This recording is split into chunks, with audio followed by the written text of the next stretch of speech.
Hello friends. आज हम जो करंट अफेयर है उसके एमसीक्यू सोल्व करेंगे। तो स्टार्ट करते हैं। पहला प्रश्न है, वर्ल्ड प्रेस फ्रीडम इंडेक्स 2025 हाल ही में आई है, तो इसका प्रकाशन कौन करता है ना, किसके द्वारा प्रकाशित की जाती है?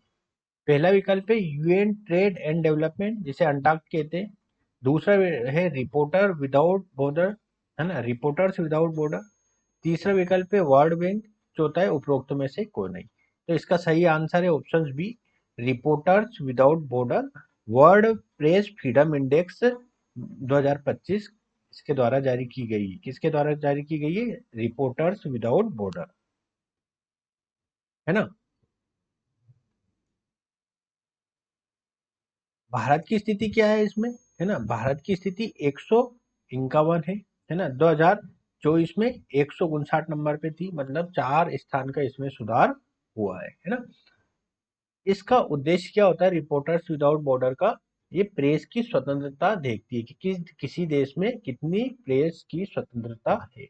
तो अगर हम इसमें देखें तो नॉर्वे इसमें प्रथम स्थान पर है, मतलब नॉर्वे में प्रेस की स्वतंत्रता सबसे अच्छी है।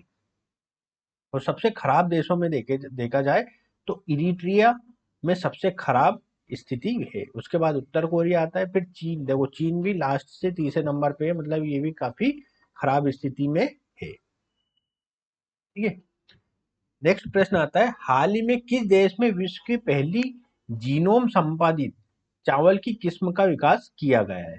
पहला विकल्प है चीन, दूसरा विकल्प है भारत, तीसरा विकल्प है अमेरिका और चौथा विकल्प है रूस। तो इसका सही आंसर है ऑप्शन बी, भारत, है ना। भारत जीनोम संपादित चावल की किस्में विकसित करने वाला दुनिया का पहला देश बन गया है।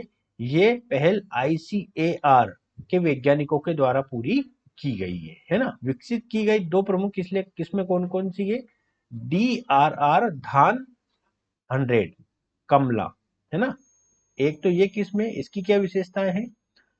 15 से 20 दिन पहले पकने वाली किस्म है ये।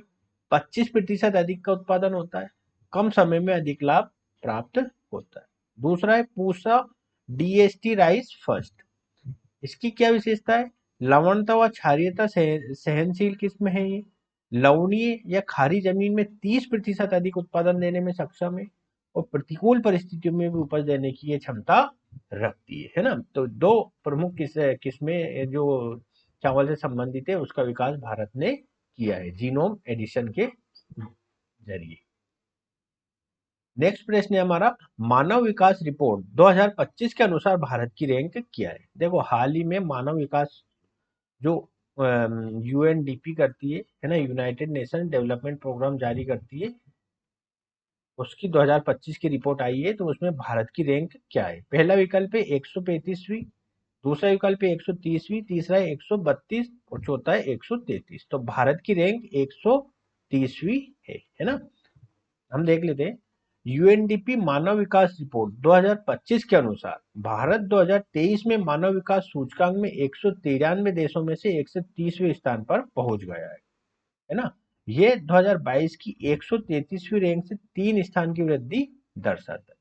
भारत में लैंगिक असमानता को कम करने में भी उल्लेखनीय सुधार प्रदर्शित हुआ है।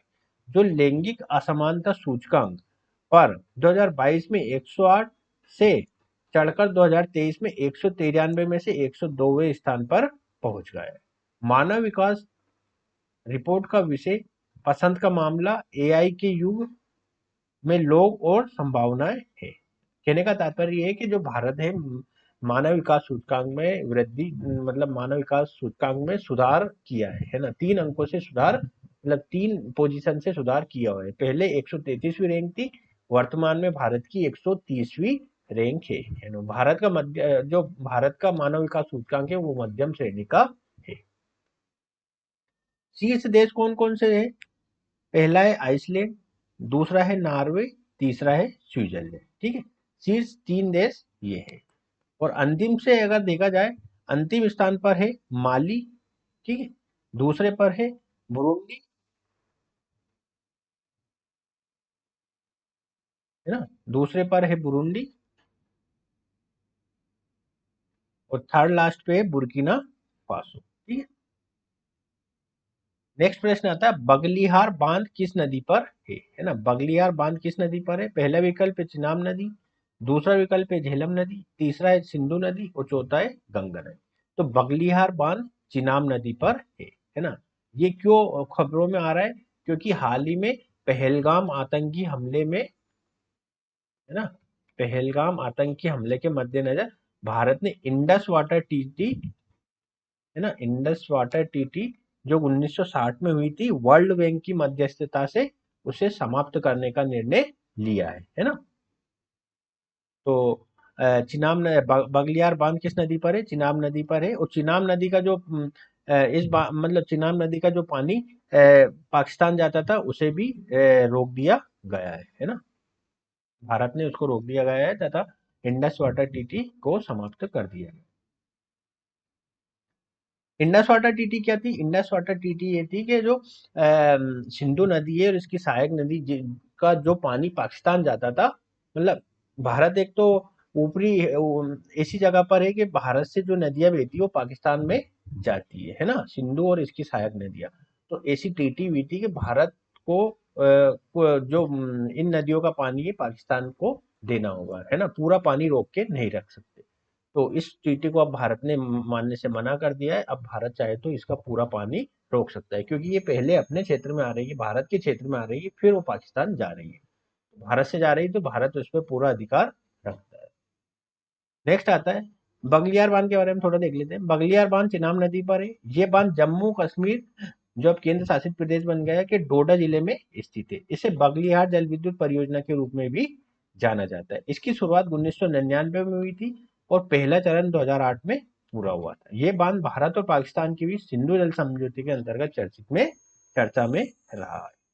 नेक्स्ट प्रश्न आता है waves 2025 world audio visual and entertainment summit का आयोजन कहाँ किया गया। पहला विकल्प है दिल्ली, दूसरा विकल्प है चेन्नई, तीसरा विकल्प है कोलकाता और चौथा विकल्प है उपरोक्त में से कोई नहीं। तो वेव्स जो समिट है उसको वो ऑप्शन डी इसका आंसर होगा। कहाँ पे हुई है। मुंबई में हुई है ना। प्रधानमंत्री नरेंद्र मोदी भी इसमें भाग लेने गए थे। मुंबई में हुई, कहाँ के जियो सेंटर में हुई है ना। World audio visual entertainment summit 2025 का आयोजन मुंबई शहर में स्थित जियो वर्ल्ड कन्वेंशन सेंटर में 1 से 4 मई को तक किया गया।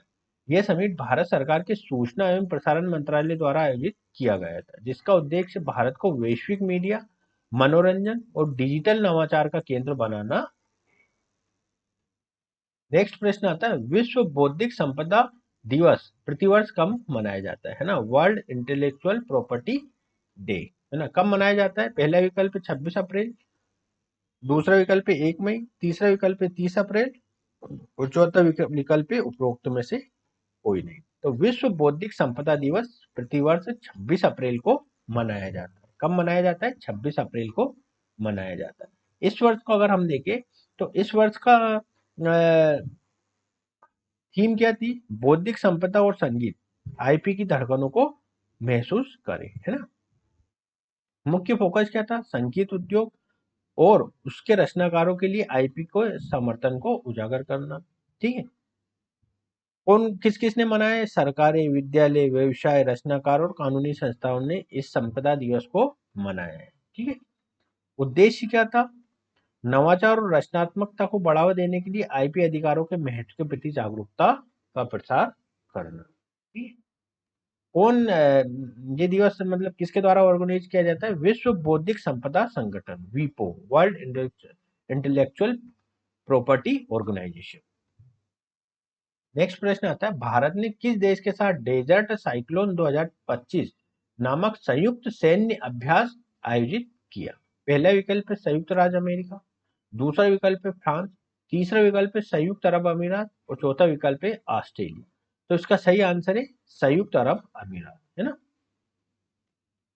डेजर्ट साइक्लोन भारत और संयुक्त अरब अमीरात की सेनाओं के बीच एक संयुक्त सैन्य अभ्यास है, जिसका इसका उद्देश्य दोनों देशों की सेनाओं के बीच सहयोग और अंतर संचालन क्षमता को बढ़ाना। 2025 का संस्करण राजस्थान में आयोजित किया गया।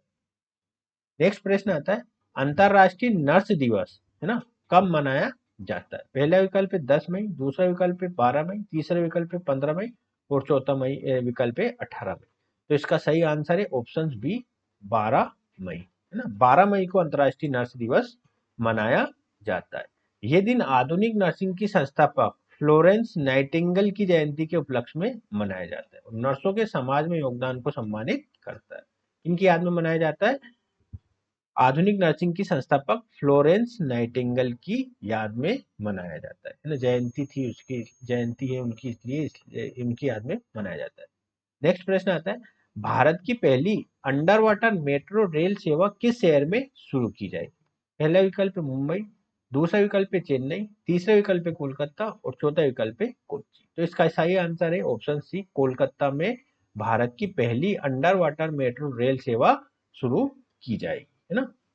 2024 में पीएम प्रधानमंत्री नरेंद्र मोदी ने कोलकाता में भारत की पहली अंडर वाटर मेट्रो सुरंग का उद्घाटन किया, जहां एक्सप्लेनेड हावड़ा मैदान खंड हुगली नदी के नीचे से गुजरता है। ये उल्लेखनीय उपलब्धि भारत की इंजीनियरिंग क्षमताओं को दर्शाता है। नेक्स्ट प्रश्न आता है हमारा, अंतर्राष्ट्रीय जैव विविधता दिवस किस तिथि को मनाया जाता है? पहला विकल्प है 20 मई को, दूसरा विकल्प है 22 मई को, तीसरा विकल्प है 25 मई को, चौथा विकल्प है 28 मई को। तो अंतर्राष्ट्रीय जैव विविधता दिवस, इंटरनेशनल बायोडाइवर्सिटी डे 22 मई को मनाया जाता है। तो ऑप्शन बी इसका सही आंसर हो जाएगा 22 मई को, है ना। और ये प्रारंभ कब से हुआ था? 2001 से संयुक्त राष्ट्र महासभा ने इसको मनाना प्रारंभ किया था, है ना। तब से 22 मई को अंतर्राष्ट्रीय जैव विविधता दिवस के रूप में मनाया जाता है।